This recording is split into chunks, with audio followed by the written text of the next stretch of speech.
أعزائي المشاهدين في كل بيت، أعزائي المشاهدين في كل مكان، نبدأ حلقة اليوم مع مباراة الأهلي وميدياما بالسؤال اللولبي اللوزعي: هل أهلي الشوط الأولاني زي أهلي الشوط الثاني؟ وفي إطار الإجابة على هذا السؤال نبدأ بالقول المأثور والموروث من أيام إبراهيم نصر. يلا بينا نشوف.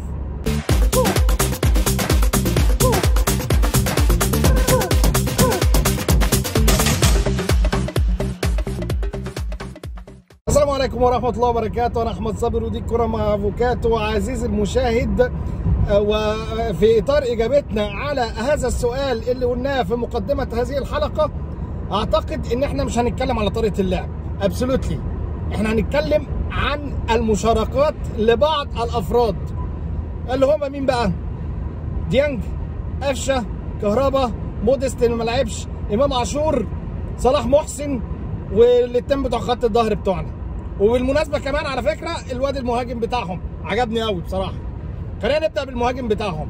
يعني خليني اقول لك كده ان دي فرقه بالصلاه على النبي عندها خط هجوم بس خلاص. وعايز اقول للحاج كولر يا جد ما تتفرج على المهاجمين، مش لازم اجيب عجوز يمثل هجوم النادي الاهلي، عادي جدا اهو. الواد عنده 24 سنه على فكره، الواد اللي اسمه جوناثان ده اللي مضفر لي شعره ده اهي. مهاجمين اهم حلوين اهو. ما نبص يا جدعان عادي. بص يا سيدي بقى، هبدا من عند ديانج. لماذا ديانج وليه؟ اقدر اقول لك ان الفرقه مجهوله بالنسبه لكولر، وعشان كده كان لازم يبدا بانه يامن خط الوسط شويه. فكان هو ده كان السبب اللي لعب عشانه ديانج الشوط الاولاني. خليني اقول لك ان يعني الشوط الاولاني الاهلي صادفوا سوء حظ شديد، على عكس كتير قوي من المحللين سمعتهم ان اللعب كان فردي. يا عم طب ما انا هصنع فرص ازاي وهوصل ازاي؟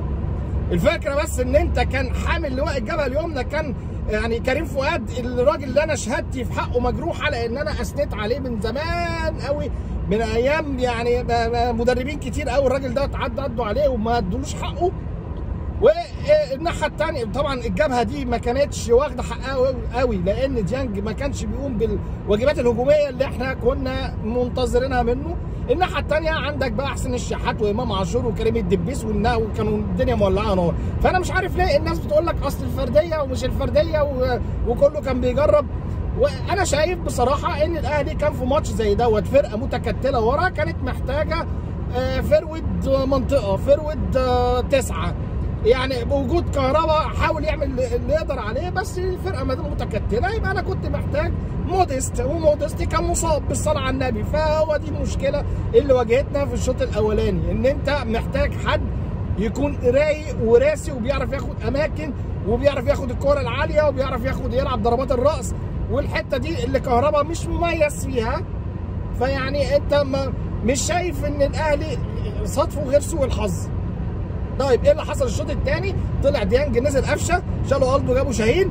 طيب جه بقى واحد رايق قوي لعبنا، بطل الرعونه اللي كانت عند لعيبه الاهلي. الدنيا بس ايه ارتاحت، تحس كده ان في ريليز حصل، يعني الدنيا ارتاحت شويه كده، في حد كان بيستلم بيسلم بيوصل الكلام دوت. الناحيه الثانيه بقى امام عاشور، عندي تحفظ ان الراجل يعني ما ينفعش يبقى الاهلي ترمومتر الاهلي كله امام عاشور. دي كده انت عندك مشكله. يعني امام عاشور بيلعب حلو، الاهلي حلو، الجبهه اللي فيها امام عاشور هي دايما اللي حلوه. لا ما ينفعش، لازم يبقى في جبهه ثانيه ولازم يبقى في ترمومتر ثاني، لان انت لو فرقه تقيله هتبقى بتذاكرك كويس، لان انت دايما الاهلي بدا الموسم بقوه شديده جدا.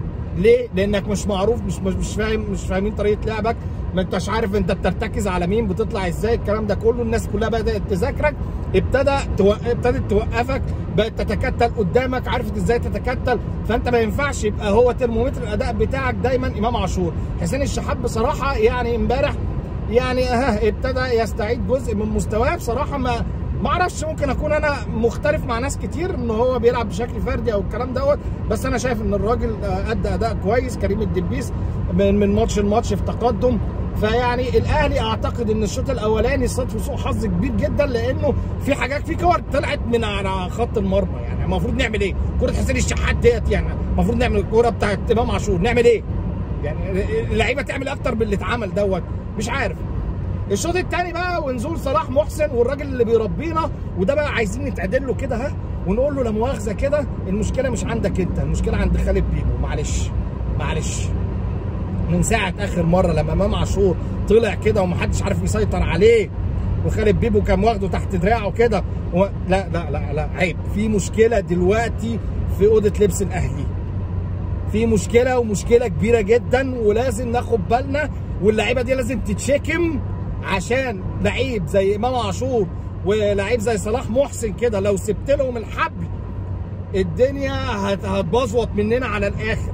يعني واحد زي صلاح محسن قلت لك انا ما عنديش مشكله فنيه معاه، مشكله صلاح محسن دايما في دماغه، اعصابه في ثلاجه. بس انت لو تفتكر انا اتكلمت عليه قبل كده وقلت هو لعيب هادي وبيعرف ولعيب امكانياته حلوه، بس مشكلته في المنتاليتي بتاعته. يعني ايه اللي انت بتعمله ده؟ بتربينا سيادتك؟ انت زي الزفت من الاخر، معلش. يعني كوره طالع لوحدك، فرقه متواضعه المستوى، حاطط جول في منتهى السهوله، ما ينفعش تطلع تعمل كده للجمهور من الاخر كده. وبالمختصر المفيد دي قله ادب، بس ما عنديش مسمى تاني ليها، دي قله ادب. ما ينفعش تطلع تكلم تعامل الجمهور بالمنظر ده. احنا صبرنا عليك كتير، انت عملت ايه؟ تاريخك ايه في الاهلي؟ جبت ايه؟ ايه الاجوان المؤثره اللي انت جبتها؟ فيعني انا شايف ان في مشكله دلوقتي، مشكله في اوضه لبس الاهلي، ما هياش مشكله فنيه. كولر مدرب كويس قوي، غير الملعب امبارح وغير طريقه اللعب، او عمل تغييرات كويسه امبارح اثمرت وجابت اهداف، والراجل بالامكانيات اللي كانت متاحه ليه يعني قدر يجيب المكسب.